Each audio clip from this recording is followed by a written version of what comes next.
Alright, hit the button. Means I'm making a video.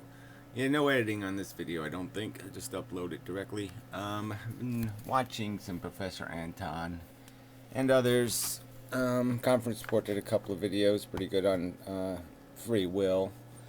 Sort of pretty good, but I mean, again, it's this mushy, like somehow you can be a little deterministic. You know, like the joke about being a little pregnant.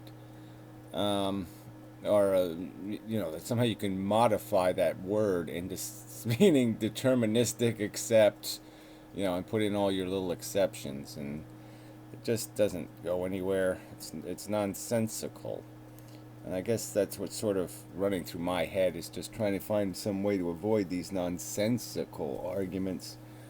This poor language. Language is a big thing with Professor Anton, and it's almost like he's saying, because we had these dumb words from the past, that we have to keep them, number one, and that we somehow have to, codify those misimpressions, those false notions. So a lot of our vocabulary is incredibly sloppy, inarticulate, and inaccurate. There should be words that don't even really exist. I mean, it should be like, you go to another country and you find out they don't even have a word for, like, Give Me a Break man said the other day, like, there's no word for gesundheit in Japanese. You just don't say anything. Somebody sneezes, you just say, get the fuck away from me. You don't say anything. Um, and, yeah, and there should be a lot of these words in our vocabulary should be like that. They shouldn't exist. Um, and that seems to make sense to me. Um, but it's and then it's just getting everybody on the same page. It's like everybody is cheating the argument by being at some other place that they're arguing some point from, and it doesn't go anywhere. I mean, in the past, I've tried to get this, like, I even did like the top 100 facts, and I only got to like 10 or 7, because there really aren't that many. And so maybe I'll do that again and just ask other people. People don't really, all the people who I would like to make response videos to me don't. So, I guess there's no point in me trying to solicit it. But yeah, I would appreciate people making videos about just defining what they think the 10 most important, whatever, 1 or 2 sentence facts they think human beings need to know, should know, must know, are that they're really the important facts, the important critical facts to have any kind of rational perspective on what it is to be alive. Um, yeah. Uh, and I've look, on the website. I'll post a link again to the little series of videos I did, basically just starting from the beginning and to the end. Just an hour and a half of this is what we are, this is where we came from, this is what it means, the end. This is what you can do with it, and the conclusion was pretty much nothing. But anyway, that's not the point. The point isn't what the conclusion is. The point is what the truth is. And I guess that's what annoys me about all these people talking, is they all seem to be talking from a perspective of psychology, not philosophy. They all seem to be talking as if this satisfies our need to, or this services, that's the function, is serving this human, individual, personal, subjective, at this moment in time, individual comfort. And that's really not the job of philosophy. And so I just don't think, I guess that would be one of my facts would be, is don't mix, you know, wishful thinking with a description of reality. The truth matters. I guess that's it. The truth matters. And so then it's got to be respected. And so you can't play, the other part of that, I guess, would be that logic is the controlling function People have been talking about freedom and free will and all this stuff, and freedom is a bogus word. It doesn't mean anything. You can't conceptualize freedom. All you can do is conceptualize its opposite. Again, and this is another thing that seems to fascinate Corey, is this, somehow, some way that if it's an opposite, if it's a definition of a white space, because the nebula is too nebulous to describe, all you can do is describe the stuff around it because it's just so in specific. That there's something wrong with that. There's nothing wrong with describing something by describing the white space, by saying what contains it. Describe the container, and you've described the thing being contained. And so I think it's perfectly legitimate to say atheist, to say, yes, I don't believe in any of that. And it's pretty descriptive. Well, he's cheated this argument so many times. I mean, he's sort of implied that, well, what does atheist mean? You say atheist, you can't imagine an atheist, because they're all over the place. Some believe in frogs, and some believe in dogs, and some believe in, smelling their own poo, and blah, blah, blah, blah, blah. And, and he's saying that in the face of religious people who are all over the map. I mean, you can't find two Christians who believe in the same Jesus.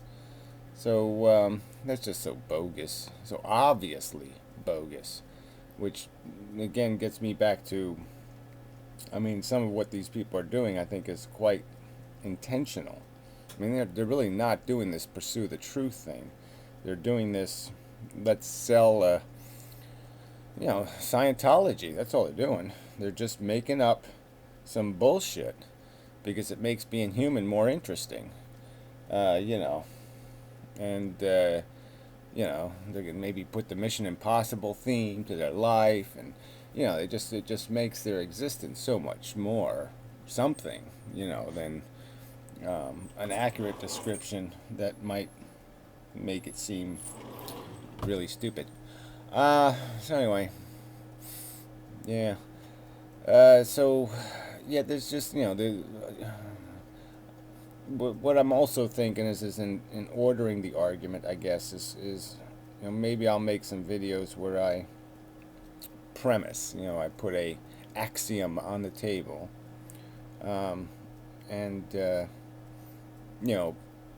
basically say, well, if you accept this axiom, then let's go to the next argument, to the next axiom, and if you don't, well, then let's go sideways or whatever for a while, and let's argue the axiom, and make videos in maybe that style. So maybe come up with like a numbering system and see what number, and just have it on those levels, and just I don't know, something like that, because it just does seem there's never going to be agreement if we keep cheating the foundation. I mean, if I'm arguing with somebody and we don't agree that microbes don't feel, well, the argument's going to be kind of fucked up. So we have to establish there has to be some sort of where are you coming from credentials that come with the argument. Because, you just really can't do logic that way. Because you will trip over these words, this horrible vocabulary that really we should fix. And that's the thing is what should we do? Should we keep the delusionary, ambiguous, sloppy language of the past, or should we maybe redefine these words and make a real effort at it? There is no spontaneous, there is no random. Let's understand it for what it is. I mean, your computers, with all our science, with all our everything, we can't come up with a random number generator. We have to contrive one. We have to make it artificially, so it's not really random, but it's so it is so the variables are so expansive that you're not going to be able to tell the difference between random and the reality. And that's what determinism does to us too. It's just that there's too many variables, so the determinism is invisible. So when you're your computer creates a random number generator, and it can throw random numbers out, and they will appear to your senses quite random, but they're completely not random. They're completely there's a methodology to their creation, and that's what goes on inside of us. There's nothing free, there's nothing random, there's nothing spontaneous. It's programming. Sorry. And this is part of this truth context, though. Instead of thinking in terms of, um, even when we say I think, maybe we should say I process. Um, maybe we should attempt to use language that's more descriptive. I shouldn't say I should say my brain, or me brain says, or thinks, or reacts. Even the way people are talking, I mean, I've said this, we've been over this before, and this is why I guess it's irritating, is that if you're not going to accept these certain axioms, there's no point in going anywhere. But we can see how our own consciousness works. You don't will anything. You don't do anything. You witness what your brain does subconsciously. You're just calling it you, but they're just subroutines. They're just programs, and yes, they're your programs. So you're going to call them you. But there's no, you consciously do nothing. You consciously witness. And then it's fed back into your own senses again. It's a feedback loop. I've gone through this. I mean, there's no point in saying it 5,000 times. I mean, we should just make one video on the subject and then argue that issue. And either get agreement or agree that we're going to have a hard time communicating because we can't accept structural definitions of the reality we're describing. There has to be consensus. An agreement on points. There really can't be a discussion. It really can't. It's going to keep crashing into these cheats of language and narrow perspective, narrow context. So yeah, I was going to say something else about the brain, but yeah, I mean, you can just see the feedback. Like I said, your brain throws action into the pool of your sense organs. The reality, the rest of the world is mixed into it. It goes back into you. You reprocess some more crap into it, reprocess it. I mean, it's just this endless loop, and it's like the feedback loop on a microphone or something, and it's yeah, and so it does this thing, and over time, what this whole universe is doing through this one big giant program, yeah, it was destined at its origin, whatever that might have been, no matter whatever how far back you can take that, but we can see it's not. The origin wasn't inspired. The origin wasn't saying let's do this on purpose. This is just part of the functionality. This is what happens. This is what elements can combine to form compounds, and compounds can complexify in an almost infinite progression given enough time, and sometimes they do things that are really quite bizarre. And that's what we are. But that's it. We're just bizarre. Not special or magical well, we are special, but we're not magical. And we're not intentional. And I guess I would argue that we're barely, if at all, functional. Because we pay too much for our there's probably some way to say that the price is too high. So I have to come up with some little meme, some little mental statement that is catchier than the price is too high. But yeah, we pay too much for too little. It's one way of saying it. The value is all a contrivance of these sub-routines running inside of us. Satisfy the hunger, satisfy the body. That's really a native rudimentary. You're conditioned about what it is you like to eat to do that satisfying. So there's a cultures imposed, a programming, your maturation, which how your mother cooked. These are kind of things that are going to decide your preferences.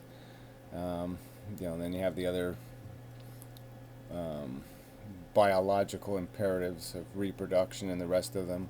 The same basic mechanisms controlling your desire mechanism, which is just programming. So anyway, I guess that is an overview in response to Professor Anton's overview. So the overview is language has got to be fixed. If intelligent people are going to have intelligent conversation, they're going to have to use more explicit language, and they're not going to be able to mess with words that have an explicit meaning. I mean, either you're a determinist or you're not a determinist. It really is kind of silly to have to sit there and label ourselves hard determinist or medium determinist or weak determinist. I mean, come on. It's just crap. I mean, fuck the word if you're gonna. It just doesn't mean anything anymore. Okay. I think that's enough. I mean, Professor Anton even said in his video, I mean, he just conceded the point that, okay, well, maybe determinism is the truth. Maybe that's the way the universe works, but we can't see it, so therefore we can pretend it isn't the truth anymore. I mean, it's just so bogus. We should try to incorporate into our language fair treatment of the truth, and I think we can do that without turning it into some sort of clinical, cruel Mr. Spock language. But even if we have to do the Mr. Spock thing, that's the right thing to do. If that's what being accurate is going to require, and because people are just being quite willfully through their programming manipulative for an end that has nothing to do with defining the truth, and has everything to do with selling and promoting some sort of religion, essentially, some sort of Scientology. I'm super fantastic and you're mediocre to okayish kind of bullshit. I mean, yeah, so whatever. Okay, enough of a video and such and so forth. So yeah, no editing on this one because I got other shit to do and can't tie up the computer, and yeah, I'm a little bit undermotivated at the moment. And what else? And I want to test the camera anyway, and what else? Yeah, that's enough. So, till next time and such. I really want a cigarette. A real one. Yeah, it's just irritating me. There's something in real cigarettes I'm still missing. Yeah. Those other 105 chemicals, one of them is addictive. So I'm still wanting it. But anyway. Yeah, I'm just wasting time now. Sorry. Tired and distracted. And irritated. And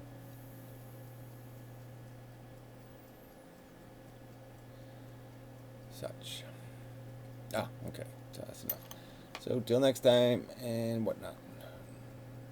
Sorry, this video was, it's just not, I've been thinking about how to make it all day, sort of, not all day, but I've just been trying to structure it in my head, and I just said there's no way to do it, because it's just going to take, I'm going to have to write and do all that, yeah, I'm just not going to do all that shit right now.